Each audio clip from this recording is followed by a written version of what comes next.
Shalom jemaat Tuhan yang dikasihi olehnya. Saya yakin semuanya dalam keadaan damai sejahtera. Bapak Ibu Saudara, mari kita akan membuka ayat Alkitab kita di dalam Kejadian pasal 48 ayatnya yang ke-17 sampai 19. Ketika Yusuf melihat bahwa ayahnya meletakkan tangan kanannya ke atas kepala Efraim, hal itu dipandangnya tidak baik. Lalu dipegangnya tangan ayahnya untuk memindahkannya dari kepala Efraim ke atas kepala Manasye. Katanya kepada ayahnya, "Janganlah demikian, ayahku, sebab inilah yang sulung, letakkanlah tangan kananmu ke atas kepalanya." Tetapi ayahnya menolak, katanya, "Aku tahu anakku, aku tahu ia juga akan menjadi suatu bangsa, dan ia juga akan menjadi bangsa besar, menjadi besar kuasanya. Walaupun begitu, adiknya akan lebih besar kuasanya daripadanya, dan keturunan adiknya itu akan menjadi sejumlah besar bangsa-bangsa." Mari kita berdoa untuk menyambut kebenaran firman Tuhan. Bapa di dalam surga, kami mengucap syukur karena pada hari ini Kau mengaruniakan kepada kami kehidupan, kesehatan. Itu semua karena kasih karunia-Mu ya Bapa. Dan bersama keluarga kami, bersama orang-orang terkasih kami berkumpul mencari hadirat-Mu. Kami menyediakan waktu yang terbaik di hari ini Tuhan untuk Engkau. Dan kami telah memuji-muji Engkau, kami telah menyembah Engkau. Kiranya hati-Mu disinarkan oleh apa saja yang kami perbuat hari ini ya Bapa. Dan pada saat ini juga kami akan melihat isi firman Tuhan. Kami ingin mengerti isi hati-Mu, pesan firman-Mu Tuhan, sehingga kami dibantu oleh Roh Kudus untuk melakukannya dalam kehidupan kami. Kami yakin Tuhan, firman pada hari ini membawa berkat bagi seluruh jemaat-Mu yang mendengarkannya. Firman Tuhan pada hari ini juga akan menjadi sesuatu yang mengubahkan kehidupan kami semuanya Tuhan. Di dalam nama Tuhan Yesus Kristus kami serahkan pemberitaan ini. Haleluya. Amin. Bapak Ibu Saudara, di dalam Alkitab seringkali terjadi keunikan-keunikan, atau sebagian orang juga mengatakan itu sebuah kejanggalan. Kenapa? Karena sesuatu terjadi kadang-kala di Alkitab tidak sesuai dengan budaya, tidak sesuai dengan hal yang biasa dilakukan. Namun itu terjadi, dan saya percaya bahwa tidak ada sedikit pun bagian dari Alkitab yang dituliskan tanpa sepengetahuan dan kehendak Tuhan. Semuanya terjadi atas rencana Tuhan. Amin Bapak Saudara, termasuk 3 ayat yang kita baca sebelum berdoa tadi. Di sini ada sebuah kejadian yang unik, saya bilang, karena apa?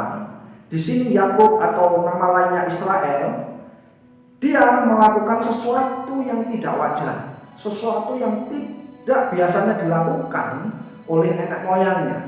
Pada waktu itu Yakub berada di penghujung hidupnya. Ia berusia 147 tahun. Dan kala itu ia jatuh sakit dan tebal.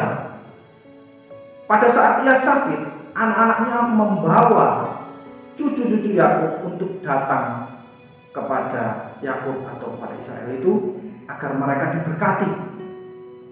Nah, di sini diceritakan bahwa Yusuf membawa kedua anaknya, Manasye anak pertama dan Efraim anak kedua, ke hadapan kakeknya atau ke hadapan Yakub untuk diberkati. Dan apa yang terjadi Bapak Ibu Saudara? Yang biasanya dilakukan oleh leluhur-leluhur mereka, mereka akan menumpangkan tangan kanan mereka ke anak yang sulung dan tangan kiri mereka ke anak yang berikutnya atau anak yang bungsu. Namun demikian, Yakub melakukan sesuatu yang berbeda. Pada saat itu dia menyilangkan tangannya. Bila kita membaca di ayat-ayat sebelumnya, kita akan menemukan Yakub atau Israel menyilangkan tangannya sehingga tangan kiri berada di atas kepala Manasye atau anak pertama, justru tangan kanan berada di kepala Efraim, anak yang bungsu. Dan ini dipandang Yusuf sebagai suatu hal yang tidak baik. Karena apa? Menurut kebudayaan mereka, tangan kanan harusnya diletakkan pada anak yang sulung. Karena anak yang sulung berhak mendapatkan berkat yang lebih baik daripada anak-anak yang selanjutnya. Namun demikian tidak terjadi pada Manasye dan Efraim. Justru Efraim yang mendapatkan tangan kanan dari kakeknya. Dan melihat hal itu, Yusuf langsung memegang tangan ayahnya dan dikembalikan ke posisi yang seharusnya dan berkata, "Jangan seperti itu ayah, itu nggak baik. Yang ini loh yang sulung," gitu. Yang ini Manasye yang sulung, yang Efraim yang bungsu. Tetapi di situ kakeknya menjawab, si Yakub menjawab pada Yusuf dan pada cucu-cucunya, "Aku tahu Manasye ini akan menjadi bangsa yang besar, ya, kuasanya juga besar. Namun adiknya Efraim ini akan menjadi bangsa yang jauh lebih besar. Nah, ini unik sekali, ini tidak sama seperti sebelum-sebelumnya. Dan Yusuf melihat ini tidak baik. Namun apa dikata? Itu tetap terjadi, Bapak Ibu Saudara. Nah, di sini kita melihat dua perspektif yang berbeda antara perspektif Yusuf dengan perspektif Yakub. Yusuf melihat kejadian itu dalam perspektif atau pandangan manusia biasa. Dia melihat bahwa kejadian yang normal terjadi tidak demikian dan ini tidak baik. Namun Yakub melihat dari perspektif Tuhan. Dia melihat dari roh nubuatnya. Dia melihat bahwa Efraim pada masa yang akan datang dia akan menjadi bangsa yang jauh lebih besar dan dipakai dalam misi khusus untuk bangsa. Bapak Ibu Saudara, jika kita membaca di dalam Bilangan pasal yang pertama, mari kita buka saja. Ayat 32 mengatakan bahwa mengenai keturunan Yusuf, ketika silsilah Bani Efraim disusun menurut kaum-kaum yang ada di dalam suku mereka, maka dicatatlah nama orang-orang berumur 27 tahun ke atas, 20 tahun ke atas, semua orang yang sanggup berperang. Jumlah yang dicatat dari suku Efraim ada 40.500 orang. Nah, Bapak Ibu Saudara, di sini kita tahu bahwa keturunan Efraim yang seharusnya tidak mendapat berkat anak sulung itu sebenarnya akan dipakai Allah dalam sebuah misi yang besar, yakni untuk mempertahankan bangsa Israel di dalam beberapa peperangan. Keturunan Efraimlah yang dicatat oleh kitab Bilangan ini adalah keturunan orang-orang yang gagah perkasa, yang kuat, yang jumlahnya sangat banyak. Mereka lah yang menjadi tentara bagi bangsa Israel. Nah, jika kita membaca lebih lanjut, maka kita akan menemui bahwa Yosua, Yerobeam, tokoh-tokoh besar di dalam kerajaan Israel, mereka adalah keturunan yang lahir bukan dari Manasye, tetapi lahir dari keturunan Efraim. Dan kita membaca kisah Yosua, bahwa kita tahu bahwa Yosua lah yang berhasil untuk masuk ke tanah perjanjian. Dia adalah keturunan Efraim. Dan di sini Yakub sudah tahu apa yang akan terjadi mengenai keturunan Efraim di masa depan. Oleh sebab itu dia taat kepada Tuhan. Dia menyilangkan tangannya agar berkat anak sulung itu diterimanya justru kepada Efraim. Bapak Ibu Saudara, di sini apa yang dilakukan oleh Yakub atau Israel bukan suatu kesalahan, bukan karena matanya rabun, bukan ketidaksengajaan, bukan juga karena pilih kasih, Bapak Ibu Saudara, tetapi semata-mata itu karena ketaatannya kepada Tuhan. Bapak Ibu Saudara, banyak penafsir juga mengatakan bahwa kejadian unik ini ada hubungannya juga dengan sesuatu yang terjadi di masa depan, yakni di perjanjian baru.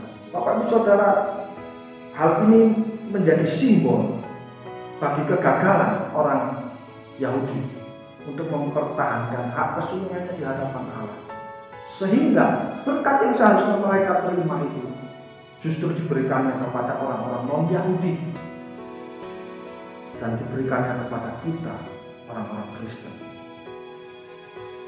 Bapak Ibu Saudara, dalam berbagai hal di dalam kehidupan ini, kita juga harus belajar untuk memiliki perspektif Allah dalam kehidupan kita. Manusiawi kita seringkali melihat diri kita sebagai aku anak bungsu, seperti yang dilihat oleh Yusuf, Efraim anak bungsu. Aku orang yang kecil, aku orang yang tidak terlalu terpandang, aku orang yang jarang sekali diperhitungkan oleh orang-orang besar. Aku begini, aku begitu. Itu cara pandang manusia. Aku tidak mungkin berhasil dalam usahaku. Aku tidak mungkin menjadi seorang yang sukses, aku tidak mungkin menjadi seorang yang penting, terpandang. Itu semua adalah cara pandang manusia. Tapi marilah kita belajar seperti yang memiliki cara pandang Allah jauh ke depan. Jangan kita memandang kepada apa yang ada di dalam diri kita saat ini. Jangan kita melihat kelemahan-kelemahan kita saja di dalam kehidupan kita hari ini. Tapi marilah kita melihat bagaimana Efraim dipakai Tuhan untuk misi yang besar di masa depan. Begitulah juga Bapak Ibu Saudara, kita, saya dan Bapak Ibu Saudara yang di rumah semuanya akan dipakai Tuhan dalam misi yang besar dalam dunia ini. Saya sangat percaya bahwasanya firman ini adalah ya dan amin bagi kita semuanya. Oleh sebab itu mari kita akan memberikan respon yang positif terhadap berkat yang telah diberikan kepada kita. Bapak Ibu Saudara, bagaimana cara kita merespon firman itu? Mari kita belajar melalui kehidupan leluhur dari Yakub, dari Abraham dan Ishak. Mari kita buka lagi di dalam Kejadian pasal 48 ayatnya yang ke-15. Sesudah itu diberkatinya Yusuf, katanya, nenekku dan ayahku Abraham dan Ishak telah hidup di hadapan Allah. Allah itu sebagai Allah yang telah menjadi gembalaku selama hidupku sampai sekarang. Bapak Ibu Saudara, di sini ada sebuah kalimat yang saya ambil untuk kita renungkan. Abraham dan Ishak telah hidup di hadapan Allah. Kata telah hidup di hadapan Allah ini berbanding lurus dengan tema Natal kita tahun yang lalu, yang Immanuel. Ketika kita mengatakan bahwa Allah kita adalah Allah Immanuel, Allah beserta kita, maka kita harus tahu bahwa saat kita mengatakan hal itu, berarti Allah ada di hadapan kita dan kita ada di hadapan Allah. Jikalau kita ada di hadapan Allah, sejatinya kita akan melakukan segala sesuatu yang dikehendaki oleh Allah, yang menyukakan hati Allah, yang menyenangkan hati Allah, bukan sesuatu yang membuat duka hati Allah. Karena kita tahu Allah kita Immanuel, Allah kita bersama kita, melihat kita setiap detiknya. Dan oleh sebab itu kita juga harus hidup sesuai dengan kehendak Tuhan. Itu pesan dari firman pada hari ini. Berkat Tuhan tidak pernah salah alamat, tidak pernah tertukar, tidak pernah keliru. Berkat Allah diberikan kepada kita. Dan oleh sebab itu, untuk mensyukurinya, mari kita memberikan respon yang positif, yakni mari kita hidup di hadapan Allah seperti Abraham, Ishak, dan Yakub. Tuhan Yesus memberkati.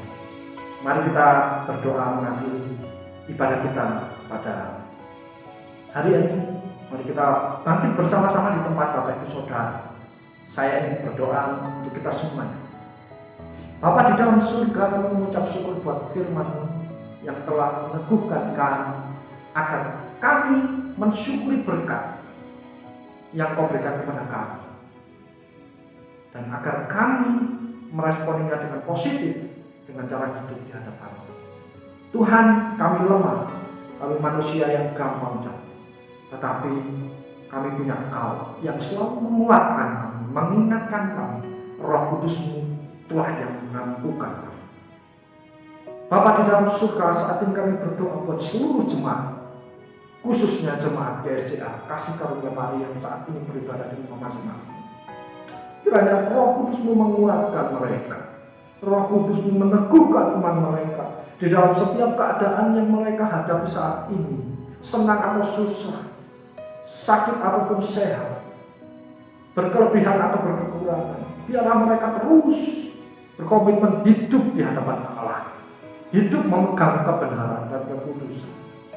Bapak di surga, jika ada Bapak Ibu di antara sekalian yang sakit, angkatlah tangan-Mu. Biarlah rahmat-Nya itulah yang akan menyembuhkanmu. Dengan imanmu itulah Allah akan menyentuhmu dan memulihkanmu, Bapak Ibu Saudara. Dan jika ada di antara Bapak Ibu Saudara yang mengalami kesulitan dalam berbagai urusan, termasuk ekonomi dan hubungan keluarga, marilah juga angkat tanganmu. Biarlah kasih, damai sejahtera, surga, pertolongan itu nyata di dalam kehidupan saudara. Mari kita angkat tangan kita dan kita hadapkan wajah kita kepada Allah. Kiranya Engkau diberkati dalam sekolahmu, kiranya Engkau diberkati di dalam setiap pekerjaanmu, usaha ladangmu, toko-tokomu, apapun yang Engkau upayakan akan menjadi berhasil. Engkau akan terus naik dan bukan turun. Engkau akan menjadi kepala dan bukan ekor. Kiranya berkat dari Bapa Surgawi senantiasa menyertai kasih sayang daripada Yesus Kristus bersamamu dan penyertaan dan persekutuan yang abadi oleh Roh Kudus sama dari hari ini, esok, sampai Kristus datang. Maranatha. Bapa kami yang di surga, dikuduskanlah namamu, datanglah kerajaan, jadilah kehendak-Mu di bumi seperti di surga. Berikanlah kami pada hari ini makanan kami yang secukupnya, dan ampunilah kami akan kesalahan kami, seperti kami juga mengampuni orang yang bersalah kepada kami. Dan janganlah membawa kami ke dalam pencobaan, tetapi lepaskanlah kami daripada yang jahat, karena Engkaulah yang mempunyai kerajaan dan kuasa dan kemuliaan sampai selama Kristus datang. Haleluya. Amin.